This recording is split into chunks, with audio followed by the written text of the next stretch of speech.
বাবা পড়াশোনাটা একটু ভালো করে কর। আমি চাই তুই যেন পড়াশোনা করে একটা ভালো মানুষ হোস।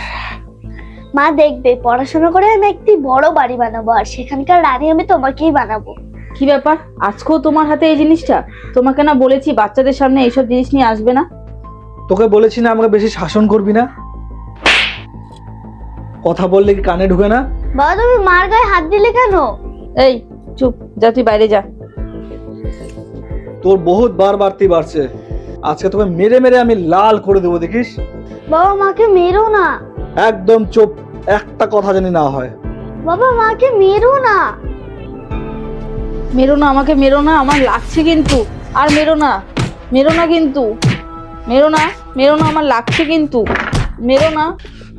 মা তোমার খুব লেগেছে না? ইস কি করেছে মেরে মেরে। বাবা তুমি আমার মার গায়ে হাত দাও কিভাবে? বাবা তুই যা না, তুই বাইরে চলে যা না বাবা। না এবার আমি যাবো না, এবার কথা হবে। বাবা তুমি বাজে বাজে জিনিস খেয়ে এসে আমার মার গায়ে হাত দাও। আজ আমি তোমাকে কয়েকটি প্রশ্ন জিজ্ঞাসা করবো, তুমি যদি সেই প্রশ্নের উত্তর দিতে পারো তাহলে আমি নিজেই ঘর থেকে চলে যাব। তুই আবার আমাকে প্রশ্ন জিজ্ঞেস করবি? কর। আমার প্রথম প্রশ্ন, বলো তো আমি কি খেতে ভালোবাসি? আমি তো সঠিক জানি না। আচ্ছা মা বলো তো আমি কি খেতে ভালোবাসি? তুমি চিকেন খেতে ভালোবাসো। আমার 2 নাম্বার প্রশ্ন, বলো তো আমার কোন রং বেশি পছন্দ? তোর ফেভারিট রং আমি জানি না তো। মা বলো তো আমার কোন রং বেশি পছন্দ? পিঙ্ক। আমার 3 নাম্বার প্রশ্ন, বলো তো আমি কোন ক্লাসে পড়ি? তুই কোন ক্লাসে পড়িস আমি বলতে পারবো না। মা বলো তো আমি কোন ক্লাসে পড়ি? তুমি ক্লাস 5-এ পড়ো। সেটাও বলতে পারবো না।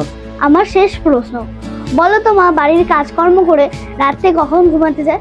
সেটাও বলতে পারবো না। মা তুমি বলো তো। বিয়ের পর আজ পর্যন্ত আমি কোনোদিন সময় দেখে ঘুমোতে যাইনি। তবে বলো তো আমার বয়স কত? জানি না তো। তুমি এটাও জানো না, তো তুমি কি জানো? তুমি আমার ব্যাপারে জানো না, মার ব্যাপারে জানো না, বাড়ির কাজের ব্যাপারে জানো না, তুমি তো কিছুই জানো না। তারপরেও তুমি আমার মাকে বলো বাড়ির থেকে বের হয়ে যেতে। শুধু দেখাশোনা করলে হয় না, ভালোবাসার মানুষগুলোকে ভালোবাসতে হয়। দেখো ও বাচ্চা মানুষ, ভুল করে হয়তো অনেকগুলো কথা বলে দিয়েছে, আবার তুমি ওকে মারতে যেও না কিন্তু। না না, তোমার মেয়েকে মারবো কেন? সত্যি তো, আমরা পুরুষ মানুষ বাড়ির বাইরে কাজ করি, আর ঘরের সমস্ত কাজকর্ম তো তোমরাই করো। আমরা কি করি? আমরা তো কিচ্ছু করি না, শুধু আসি আর তোমাদের উপর চিল্লাই, আমায় তুমি ক্ষমা করে দাও। দেখো হয়েছে তো, আর ক্ষমা চাইতে হবে না। তুমি নিজের ভুলটা বুঝতে পেরেছো, আমি এতেই খুশি। আজকের পর থেকে আমি এই জিনিসটা আর কোনোদিনও খাবো না। আমায় ক্ষমা করে দাও প্লিজ। তোমার জন্য তো ঠিক হয়ে গেল, আমাকেও একটু দেখো, আমারও তো চোখ দিয়ে জল বেরোচ্ছে।